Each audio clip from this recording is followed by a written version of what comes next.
to the BJ Show. Let's rock and roll. Rock and roll. Come on, everybody. Let's lose control.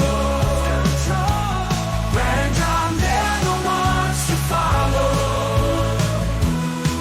Yeah, ready for the ride. It's the BJ Show. BJ Show. It is the BJ Show. Today's date is the 26th of June. Is that right, John? Yes, and which means fewer than 6 months until Christmas. Yeah, 5 months. I started to say less than. Correct phrases. Fewer than. John, according to Scott Fawn, is the ultimate copywriter or no, proofreader. If John says it's true, according to Scott Fawn, it's true, right? It's usually pretty true, Brad. I kick the tires of a lot of sentences that you say on this show, don't I, Brad? You're always complimentary of me. Okay, that is John Combest, Combest. Why do I spell his last name? Because you need to put a John in front and a .com on the back, and you'll get his website, johncombest.com, every single day for 23 years. How many days have you missed, John? 0.0. Every single day for 23 years. And by the way, for those of you who don't know that reference, that's, if you've ever watched the movie Animal House, that's Dean Wormer giving, Blutarski's GPA. Isn't that what his GPA is? Yeah, and the other members of the fraternity had low grade point averages. Right. But then we got to Mr. Blutarski, and we were blown away by what a poor student he was. And Dean Wormer said, what again, John? 0.0. I told this story.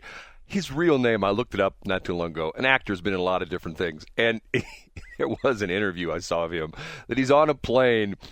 No, it wasn't him. It was a guy telling about how he had ran into him on a plane. He's getting on a plane, and Dean Wormer, I can't remember his real name, his actual name, is sitting in first class, and he points at him and he says, "Dean Wormer!"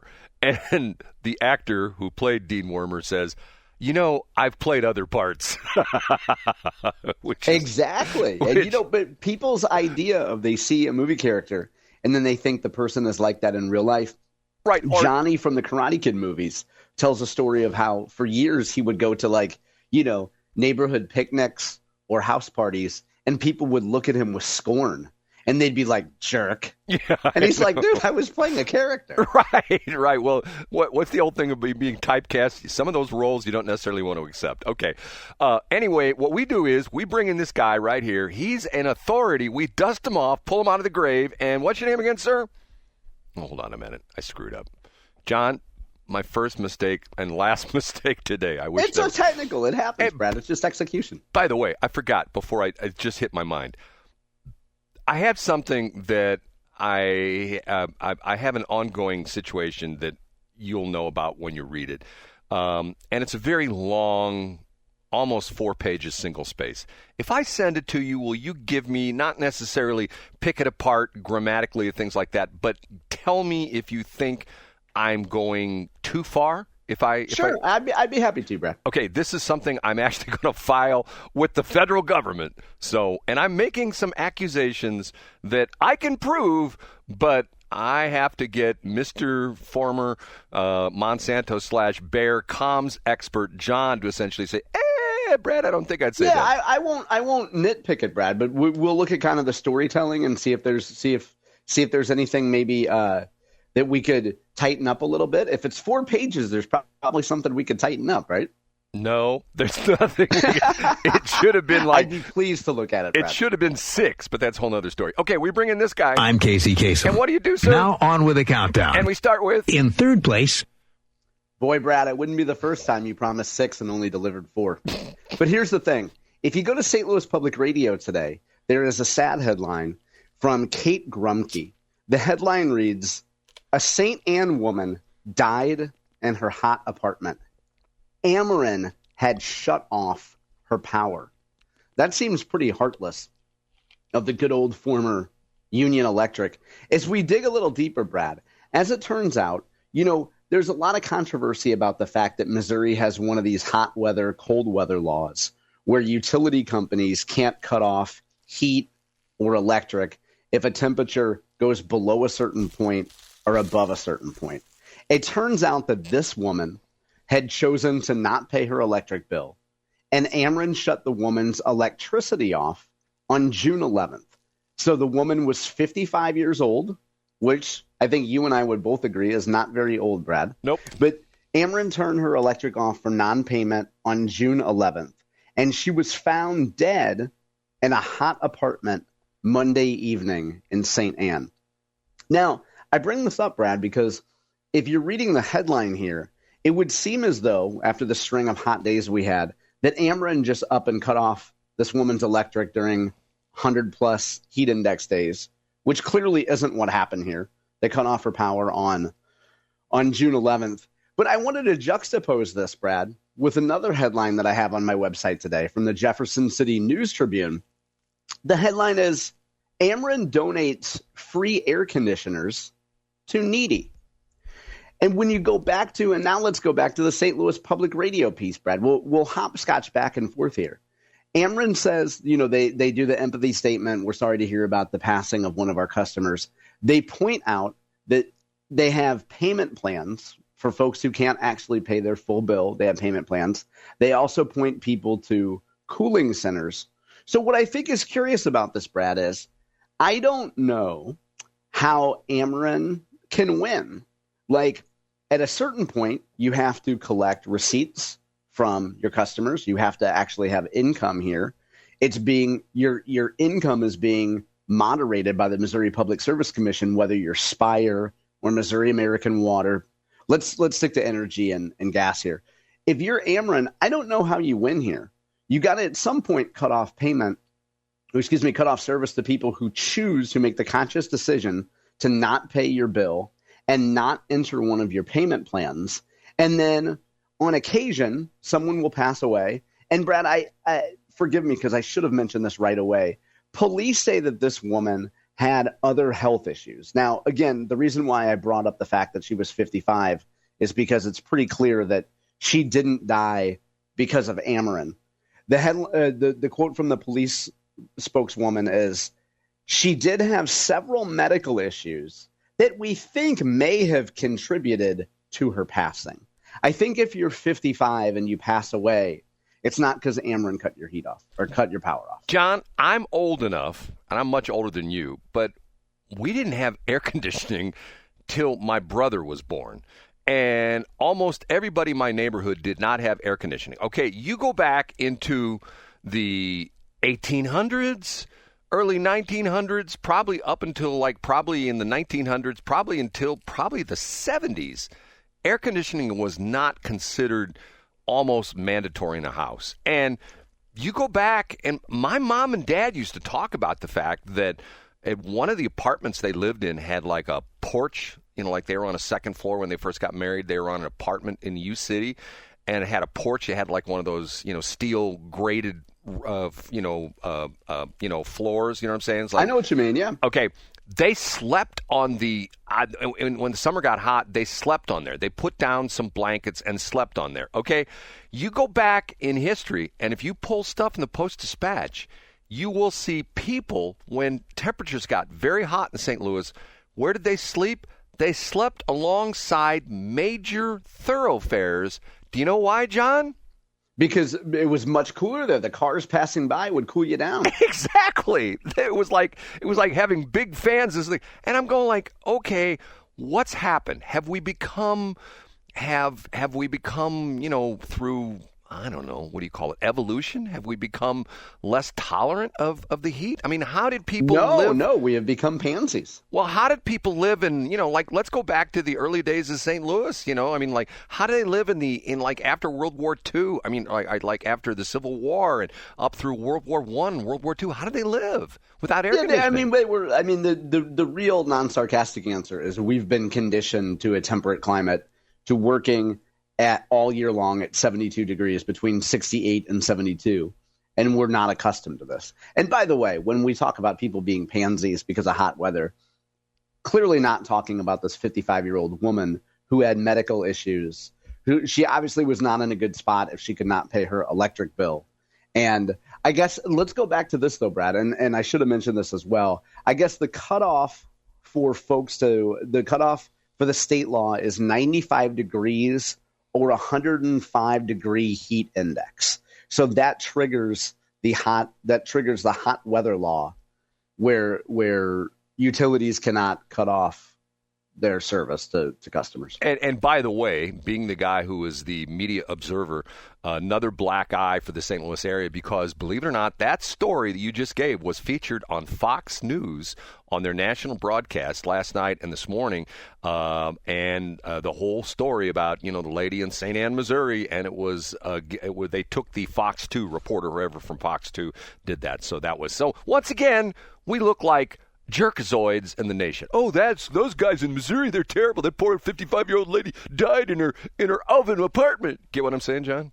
I do, and as I always point out when you mention that, Brad, I don't think we as St. Louisans or Missourians should care much what other parts of the country say. My dear friend Brad Hildebrand will hear people praise European and Canadian healthcare and say, you like it so much, you should move there. Right. Well, once again, people that talk about, oh, I love Florida so much, move. You know what I mean? Okay, you ready for number 2? I sure am. Up a notch to number 2. Let's give a little yin. I hate when people say yin yang, because that was the name of a rap group. A little yin, Y-I-N. Yin to the yang of the Iran story we talked about yesterday. We talked about how the fact that some folks were being kind of nervous Nellies, a little nervous in the service about if Whiteman, what's it got to be white?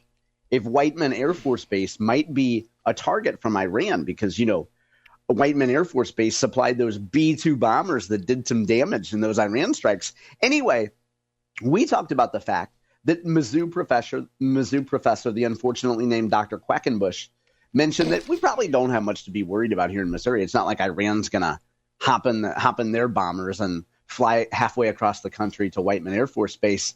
But with perfect timing, the folks at MissouriNet have their own story, Brad. Here's the headline. Governor Mike Kehoe's Public Safety Task Force prepares for potential Iran cyber attacks. Cyber attacks, Brad. Not bombers, not airplanes, but it's possible that we would have cyber attacks on places in our state from Iran. Here's the quote from Osage County Sheriff Mike Bonham. He says, usually local levels are more prone to cyber attacks. Now, the state of Missouri has been working over the last few years with their cyber task force to harden our systems to work with local counties and cities to help them have a much more robust cybersecurity within their counties and cities. So that makes sense, Brad. And, most of the time when you see a story about a government website being hacked, it's usually a municipality and it's usually some kind of ransomware. And I guess it's fair to anticipate that Iran would target maybe Missouri state government or Missouri municipalities en masse to try to get some ransomware or disrupt some sort of systems, right? I still say, John, you're going to laugh when I say this, a Brad and John show is not a Brad and John show without Brad at least mentioning asymmetrical warfare at least once. I still say the United States, all of us should pay close attention to what the Ukrainians did to the Russian bombers and things like that with the drone attack, with the very interesting asymmetrical warfare with the trucks they pulled in which the drones came out of the trucks and only went, in some spots, only a mile or two to the point where they blew up the bombers. I'm saying, John, I'll probably get the FBI on my case, but I bet you any money I could drive in my car, and I can drive to Whiteman Air Force Base today in Knob Noster. I bet you I could walk right up to the fence line and stand right there and watch the B-2s land and take off. And if I can get that close, don't you think other people can get that close? That's probably true. And because the FBI has been watching you, they know you did a dry run on KFUO yesterday.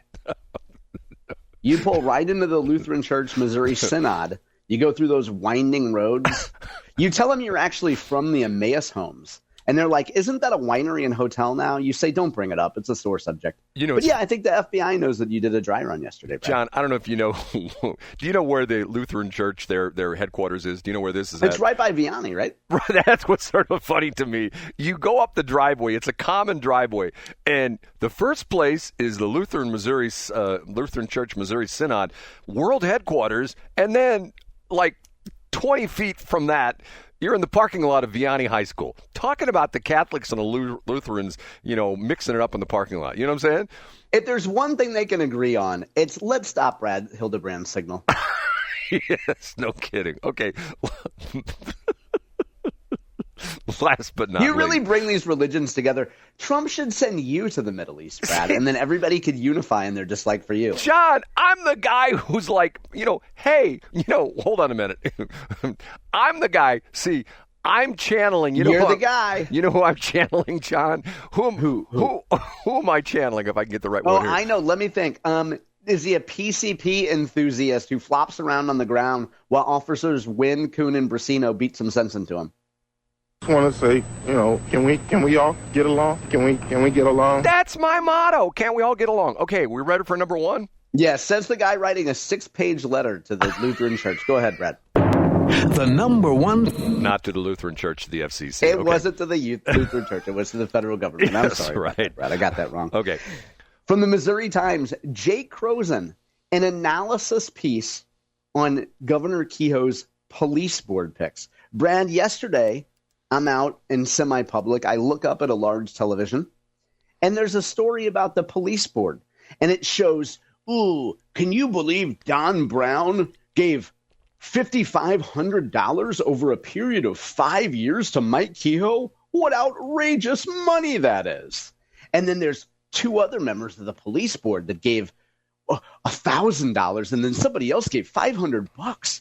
Man, I can't believe Governor Kehoe wouldn't use that to disqualify them from serving on the board. Here's what Jake Kroesen has to say about the overall picks from Governor Kehoe. He says the 5 voting members and 1 non-voting appointee offer more than just resumes. They represent something deeper, a coalition of people who've lived, worked, hired, served, and persevered in the very communities they'll now help protect. Jake goes through the biographies, gives a little mini biography of each person. And here's the kicker, Brad. Jake writes, none of them are household names, but that's kind of the point. Together, they reflect a different kind of expertise, not born in academic halls or partisan war rooms, but in church basements, neighborhood board meetings, and payroll discussions after a break-in down the street. And in Kehoe's view, that's exactly what St. Louis needs. Which is, by the way, a beautiful paragraph, a set of sentences by Jake there. So what Jake's getting at here is that Governor Kehoe could have gone the safe route and appointed a bunch of politicos and looked at every political sect in the city and appointed a representative of them and made everybody happy. But he looked at people that are actually business people. He looked at people that have experience managing people. He looked at people who were noted pro-law and order types. He didn't look for flashy names. He looked for people that actually want to put their head down and get the work done. So, great piece by Jake. I have a link to it up today. John, 2 things on that. First off, he said they're not everyday names. I think Don Brown would have a little discussion with him about that. Hey, everybody knows who I am from me and my dad. Matter of fact, my brother and I used to always kid about the Don Brown. Remember Don Brown Sr.? He always come out. Yeah, he would come out and say, "Hi, I'm Don Brown." He'd go, "Hi, I'm Don Brown." He'd do the light. Yeah, a little radio voice. Hi, I'm Don Brown. The second thing. What was I going to say? The second thing was, the second thing was. I know that feeling when you get appointed to something. Like when I got appointed to that MoDOT committee. That was amazing, Brad. They were happy to have you. I knew they were Who thinks it's a good idea to invite Brad Hildebrand to a meeting? First of all, if you're Bill Eigel, you'll get him kicked out. And by the way, I suggest after the conversation we had with Bill, we have a new nickname for Bill Eigel. Oh, yeah. Is that B2 Bill? Exactly. B2 Bill. Oh, wow. There we go. Yeah, that's not – I mean, he would love that name. He would love to be tied so closely to the beloved B2 bomber. B2 Bill. Okay. We have to take a break. Brad's top 3 is up next. And to put it in John's terms, it's a banger, John. It's going to be a banger, John. And you're welcome for not mentioning Montgomery in the top 3. I saved that for you.